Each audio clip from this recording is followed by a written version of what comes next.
Entonces a comenzar con nuestro estudio bíblico y espero que Dios realmente esté hablando a tu corazón. Mi deseo que a través de la distancia el Espíritu Santo obre para que esta verdad de la palabra pueda ser un fundamento en tu vida. Creer en la resurrección es fundamental, es la base de nuestra fe. Pablo dice en Corintios que si Cristo no resucitó, entonces vana es nuestra fe, es decir, vacía, no sirve. Y en referencia a eso, dame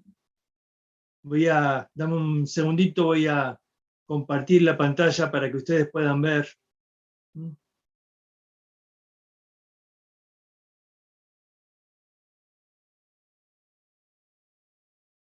Ahí estamos. Evidencia de la resurrección. Y tenemos la tumba de Buda que está en Kushidhanar, en India. La tumba de Mahoma está en Medina, en Arabia. La tumba de Abraham está en Hebrón. Pero cuando se habla de la tumba de Cristo, está vacía. Esta es la base de nuestra fe. No creemos en un Jesús que está muerto, sino en alguien que vive, que vive. Y dice, por ejemplo, Hechos capítulo 2, versículo 24, al cual Dios levantó sueltos los dolores de la muerte, por cuanto era imposible que fuese retenido por ella. Era imposible que la muerte pueda retener al autor de la vida. Hechos 3:15 dice, y matasteis al autor de la vida, a quien Dios ha resucitado de los muertos, de lo cual nosotros somos testigos. Y aquí hay un punto importante. Dice, nosotros somos testigos, y ya vamos a hablar de eso en un momento. Un texto más, Hechos 1:3. Dice así, a quienes también después de haber padecido, se presentó vivo con muchas pruebas indubitables, apareciéndoles durante 40 días y hablándoles acerca del reino de Dios. Aquí hay un detalle, dice Lucas, escribiendo el Evangelio de Lucas primero y ahora el libro de los Hechos, que Jesús resucitó y dice que se presentó vivo con muchas pruebas indubitables. Esto significa pruebas que no dan lugar a dudas, evidencias concretas, incuestionables, y se les apareció durante 40 días. Así que acá habla de pruebas indubitables. Una vez preguntaron si se podía demostrar la resurrección científicamente, y la verdad que no. El método científico se basa en la observación, en la repetición de un hecho y a través de la observación comprobar. Pero la resurrección es un evento histórico, no se puede repetir. Para esto hace falta otro tipo de método, lo que se llama el método legal. Este hombre que ven ahí, Simon Greenleaf, fue uno de los grandes abogados que enseñó en la Universidad de Harvard, y él escribió un libro ahí que se llama El Tratado de los Derechos de la Evidencia. Y él ahí va a demostrar que la evidencia de la resurrección es tan fuerte, él dice que es uno de los eventos históricos con mayor evidencia. Otro testimonio interesante es el de este hombre, se llama Lee Strobel. Él escribió un libro que se llama El caso de Cristo, y ahora también hay una película con ese título. Te cuento un poquito su historia, brevemente. Él es un periodista de investigación, algo así como La Nata, pero allá en Estados Unidos. Resulta que su esposa acepta a Cristo como su Salvador, y la vida de ella cambia radicalmente. Y él era un ferviente ateo, y estaba muy molesto de ver que su esposa ahora seguía a Jesús. Entonces él decidió utilizar todos sus recursos como periodista de investigación para investigar sobre la resurrección de Cristo. Él decía, si logro demostrar que Cristo no resucitó, entonces voy a recuperar a mi esposa.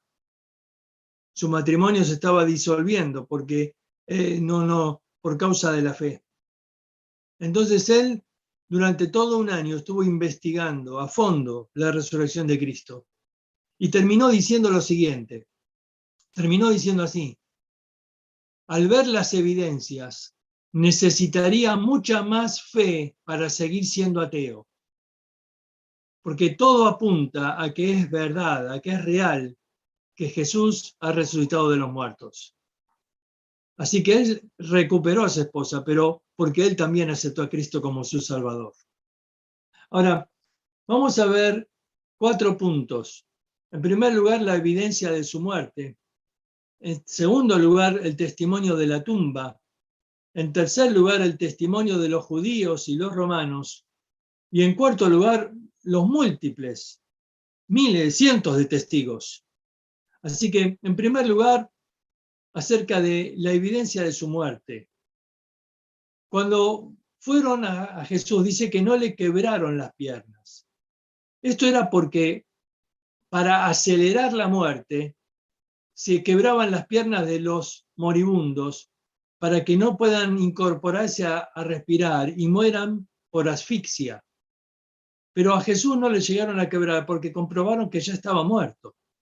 Y para demostrarlo, un soldado lo atraviesa con su lanza y de su corazón brota sangre y agua por separado, y realmente fue una comprobación ante todos de que Jesús realmente estaba muerto. Soldados romanos experimentados en esto de crucifixiones, hacían miles de crucifixiones y realmente pudieron comprobar que este hombre realmente estaba muerto. Así que lo descienden, lo bajan de la cruz, y José de Arimatea presta su tumba y ahí entonces lo envuelven según la costumbre judía en lienzos y lo colocan en esa tumba. Pero claro, llega a oídos de los gobernantes el rumor de que hay que tener cuidado porque a ver si los discípulos roban el cuerpo y después dicen que resucitó. Entonces sellan la tumba, colocan una piedra que pesa más de 2 toneladas, pusieron el sello romano y colocaron una guardia que consistía entre 4 y 16 soldados romanos. Una guardia donde si uno solo era encontrado dormido, mataban a los 16, ejecutaban a todos. Así que esto era suficiente como para demostrar que Cristo no podía haber sido robado, que su cuerpo no podía haber sido robado. Ahora, la tumba no estaba vacía. Dice Juan, capítulo 20, versículo 7, en el relato más exacto, dice que Juan y Pedro corrieron hacia la tumba cuando escucharon el testimonio de las mujeres que habían visto a Jesús. Y Juan llega primero, pero no se anima a entrar. Y dice así Juan 27, luego llegó Simón Pedro tras él, y entró en el sepulcro, y vio los lienzos puestos allí, y el sudario que había estado sobre la cabeza de Jesús, no puesto con los lienzos, sino enrollado en un lugar aparte. A ver, esto es muy importante. El cuerpo de Jesús fue envuelto con lienzos, según la costumbre judía. Estos lienzos eran untados con un ungüento y con especias aromáticas. Se dice que podía pesar hasta 45 kilos esta mortaja. Y se endurecía, así como se endurece el yeso cuando alguien se quiebra un brazo y le colocan un yeso. Bueno, estos lienzos se endurecían, algo así, no tan duro como el yeso, pero ahí quedaba en ese formato. Cuando Pedro entra y después Juan lo sigue, ven que la tumba no estaba vacía. Ven ahí los lienzos y el sudario, lo que cubría su cabeza, enrollado en un lugar aparte. El hecho es que si hubieran robado el cuerpo de Jesús, hubieran llevado todo. Era imposible sacar el cuerpo sin romper los lienzos. Era imposible. La única manera si hubieran llevado el cuerpo de Jesús, en primer lugar se lo hubieran llevado con lienzo y todo. Y si no, tendrían que haber roto los lienzos para sacar el cuerpo de Jesús. Pero los lienzos no estaban rotos, estaban ahí. mantenían todavía la forma, quizás un poco aplanado porque el cuerpo de Jesús ya no estaba ahí. Pero Juan y Pedro dan testimonio que vieron los lienzos ahí, pero el cuerpo de Jesús no estaba. Y lo que cubría su cabeza, enrollado, manteniendo su forma ahí en un lugar aparte, esto es un testimonio muy fuerte para mostrar que el cuerpo de Jesús realmente no pudo haber sido robado, sino que realmente él había resucitado de los muertos. Así que vemos que la tumba no estaba vacía. Dieron dinero a los soldados para que ellos mientan y para que digan que robaron el cuerpo. Ahora, este es un testimonio también de parte de los romanos, de las autoridades, porque ellos tuvieron que cubrir esto, dando dinero a los soldados romanos. Vamos a ver algo más. Los testigos. En primer lugar, fueron dos mujeres. Fueron a llevar perfumes, pero ellas pensaban, ¿quién nos moverá la piedra?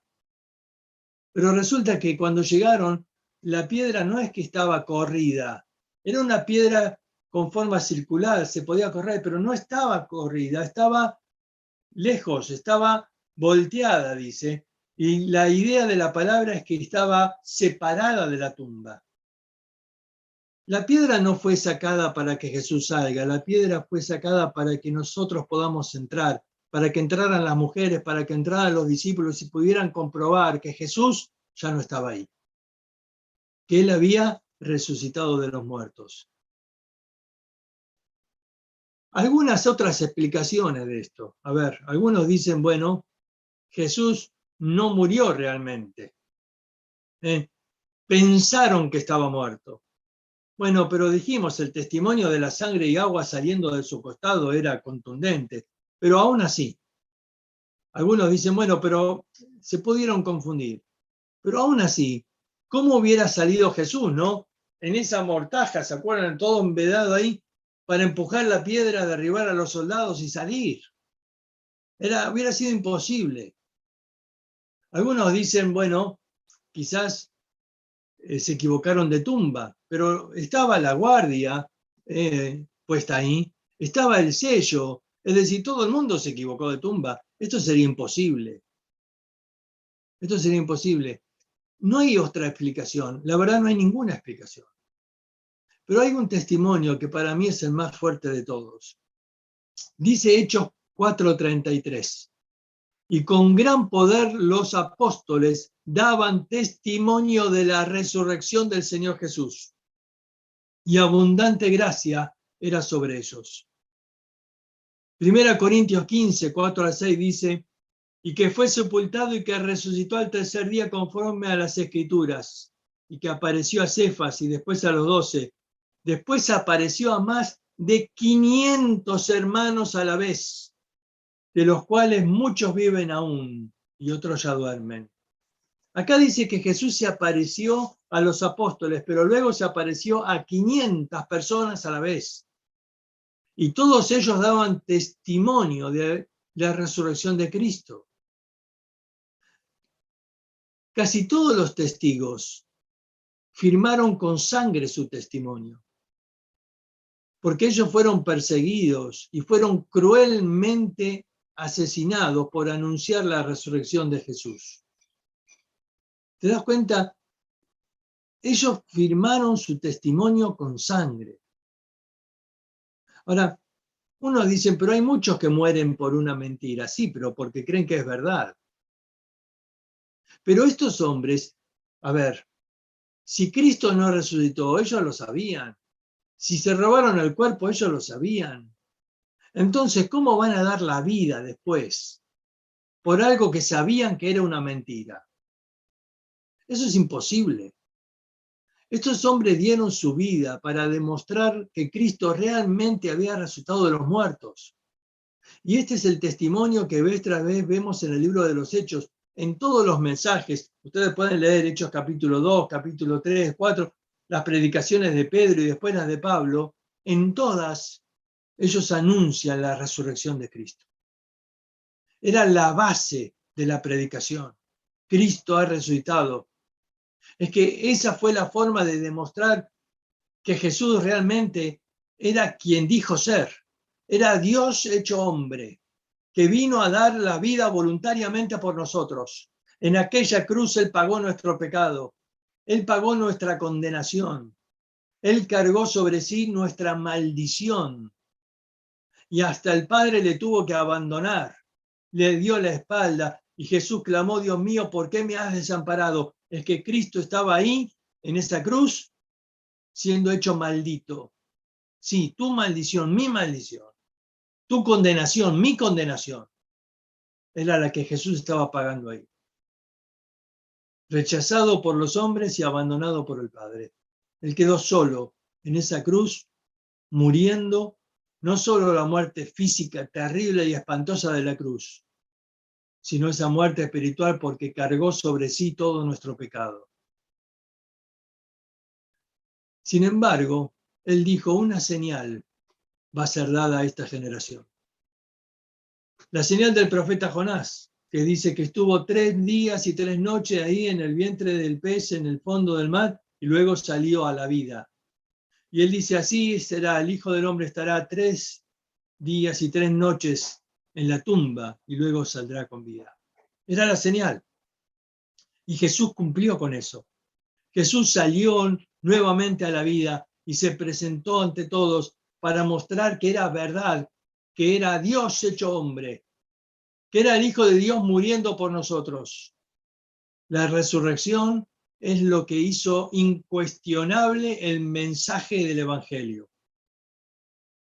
La gente realmente no podía rechazar lo que estos hombres decían. Era evidente porque estaban dispuestos a morir por anunciar esa verdad.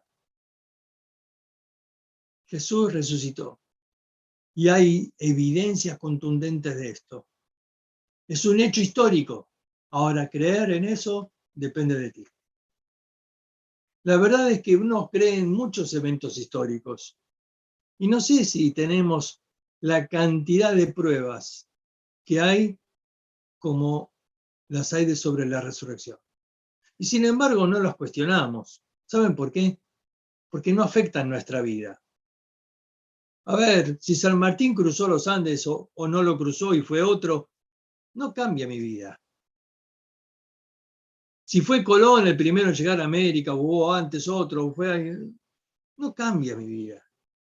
Son hechos históricos y los aceptamos. Pero este hecho histórico de la resurrección de Cristo sí cambia la vida. ¿Por qué? Bueno, porque Él está dando una revelación. A ver, ¿qué hay después de la muerte? Algunos dicen no hay nada. Yo digo, ¿puedes estar seguro de eso? ¿Cómo lo sabes? ¿Cómo puedes asegurar lo que hay después de la muerte? La verdad es que el hombre puede pensar lo que quiera, pero no tiene pruebas, no tiene evidencias. Pero cuando hablamos de Jesús, Él estuvo muerto y vivió.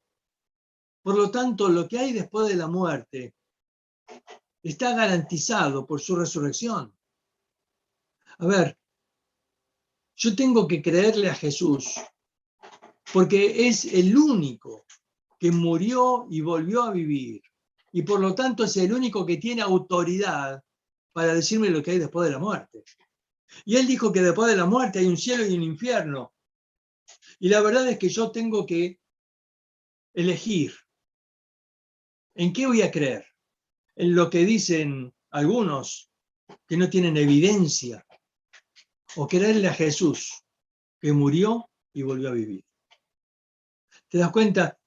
Yo elijo creerle a Jesús. Y por eso el evento de la resurrección es un evento que cambia mi vida. Porque si es verdad que existe un cielo y un infierno, en primer lugar yo voy a aceptar a Cristo como mi Salvador. Voy a confiar en que su sangre es la única que me puede limpiar de todo pecado. Voy a creer que Él es quien dijo ser. Él dijo a María y a Marta, ¿se acuerdan cuando resucitó a Lázaro? Yo soy la resurrección y la vida. El que cree en mí, aunque esté muerto, vivirá. Y entonces lo primero que voy a hacer, voy a confiar en Cristo como mi único y suficiente Salvador. Pero no solo eso, sino aún después de confiar en Cristo y tener la seguridad de que ahora voy rumbo al cielo, tengo que todavía hacer algo más. Si creo que realmente existe un cielo y un infierno y que las decisiones que tomo acá van a determinar el lugar donde voy a pasar la eternidad, entonces predicar el Evangelio debe ser lo más importante en mi vida. Anunciarle al mundo esta verdad es lo más importante. ¿Cómo puedes permitir que personas estén a tu lado sabiendo que se van al infierno y no les dices nada? ¿Te das cuenta? Si Cristo resucitó y entonces es verdad lo que Él dijo acerca de la muerte, acerca del infierno, bueno, entonces tengo que tener esa convicción. Y esto tiene que ser lo que me empuje, la motivación a anunciar este mensaje para tratar de que otros puedan conocer esta verdad de que Jesús es el único que puede salvar. ¿Te das cuenta? El tema de la resurrección es el fundamento de nuestra fe. ¿Por qué? No solo porque a través de esto yo puedo confiar en Cristo y ser salvo, no solo porque a través de esto yo encuentro una motivación en mi vida, predicar el Evangelio para que otros sean salvos, sino también, en tercer lugar, porque esto me quita el temor de la muerte. Dice en el libro de Hebreos capítulo 2, que Cristo participó de carne y sangre para destruir por medio de la muerte al que tenía el imperio de la muerte y librar a todos los que por el temor de la muerte estábamos sujetos a servidumbre, a nosotros. Nos libró del temor de la muerte. ¿Cómo? ¿Cómo es que nos libró del temor de la muerte? Claro, porque venció la muerte.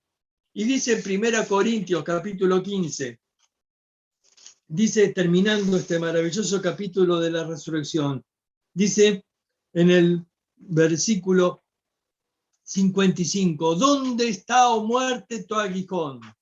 ¿Dónde, oh sepulcro, tu victoria?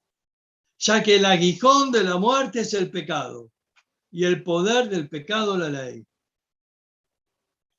Acá dice, ¿dónde está, oh muerte, tu aguijón? ¿Dónde, oh sepulcro, tu victoria? Y luego explica ya que el aguijón de la muerte es el pecado. A ver, el aguijón es el instrumento por el cual algunos insectos o animales inyectan su veneno. Un escorpión, una abeja. Pero una abeja cuando me pica me deja a mí clavado el aguijón. Y esa abeja puede revolotear alrededor tuyo, pero quizás te asusta, pero no te puede hacer daño, porque ya no tiene aguijón. Y Pablo dice que el aguijón de la muerte es el pecado. ¿Qué está diciendo? Lo que hace dolorosa la muerte es el pecado. Si no existiera el pecado, la muerte no sería dolorosa, porque morir sería simplemente pasar de esta vida a otra mucha mejor. Pero el pecado nos impide entrar al cielo, el pecado nos condena, entonces el pecado hace de la muerte algo doloroso. Pero Cristo llevó nuestro pecado, entonces Él llevó el aguijón. Entonces Pablo dice, ¿dónde está muerte tu aguijón? Está clavado en Cristo, está clavado en Cristo, Él llevó mi aguijón. Y entonces ya hoy, la muerte quizás te asusta, pero la muerte no te puede hacer daño. Porque Cristo llevó el aguijón, Cristo llevó el veneno, Cristo cargó con la paga del pecado. Y hoy la muerte, como dice el salmista en ese maravilloso Salmo 23, hoy la muerte es una sombra, aunque ande en valle de sombra de muerte. Decía Spurgeon, un gran predicador, la sombra de un perro no me muerde, la sombra de una espada no me mata.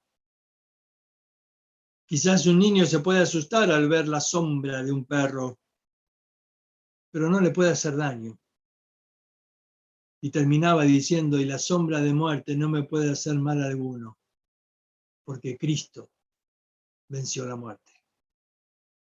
¿Te das cuenta? La resurrección de Cristo nos quita el temor de la muerte, nos hace vivir con la confianza absoluta de que Él es la resurrección y la vida. Vivimos en tiempos difíciles. La pandemia ha hecho estragos en muchos aspectos. económicos, físicos, sentimentales. Muchos han perdido seres queridos. Pero hoy leía algo interesante. Leía una estadística publicada en España que dice que en el primer año de pandemia, hablando de un rango de juventud de entre los 15 a 30 años, dice que fueron más los muertos por suicidio que los muertos por la pandemia. Terrible. Y no se publica de eso y no se habla, pero muchos mueren porque ya no quieren vivir. Necesitan desesperadamente este mensaje de Cristo, que Él es la resurrección y la vida. El pecado les ha robado las ganas de vivir. La falta de esperanza, la falta de motivación, hace que muchos hoy prefieran elegir morir. Hoy leía que en Nueva Zelanda salió una ley, ahí está permitida la eutanasia, pero ahora hasta se paga a los médicos cuando alguien llama por teléfono para que vaya a la casa a practicar la eutanasia. A los que son enfermos de COVID y ya han perdido la esperanza de seguir con vida. ¿Saben? El mundo no tiene esperanza. Necesitamos predicar este mensaje. Cristo resucitó. Podemos estar seguros de eso. Cientos, miles de mártires han dado su vida, han firmado con sangre su testimonio para decirnos que Cristo realmente resucitó. Él está vivo hoy y sigue transformando vidas y tú puedes experimentarlo. Yo espero que tú puedas hoy, si nunca has aceptado a Cristo, tomar ese primer paso, aceptar a Cristo para que sea tu Salvador. Si ya tienes a Cristo en tu corazón, el segundo, empieza a predicar el Evangelio. Porque si es verdad lo que Cristo dijo de lo que hay después de la muerte, bueno, hay un cielo, pero hay un infierno. Y sabes, Jesús habló más del infierno que del cielo.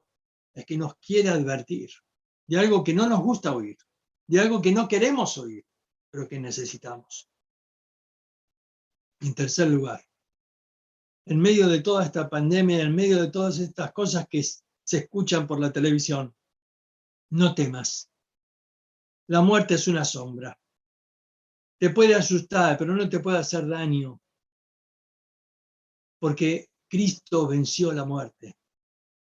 Por eso dice aquí Corintios, absorbida en la muerte por la victoria de Cristo.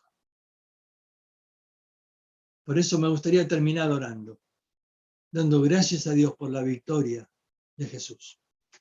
Señor, gracias te damos por tu palabra. Y Señor, te rogamos que tu Santo Espíritu obre en el corazón de cada persona que está escuchando este mensaje, para que tú nos muevas, Señor, para que tú nos des convicción, para que hoy haya muchos que quizás al escuchar este mensaje puedan abrir sus ojos y entender que no hay otra explicación, que Cristo realmente ha resucitado de los muertos y que eso puede transformar nuestra vida hoy. Te pedimos tu bendición sobre tu palabra en el nombre de Cristo Jesús. Amén.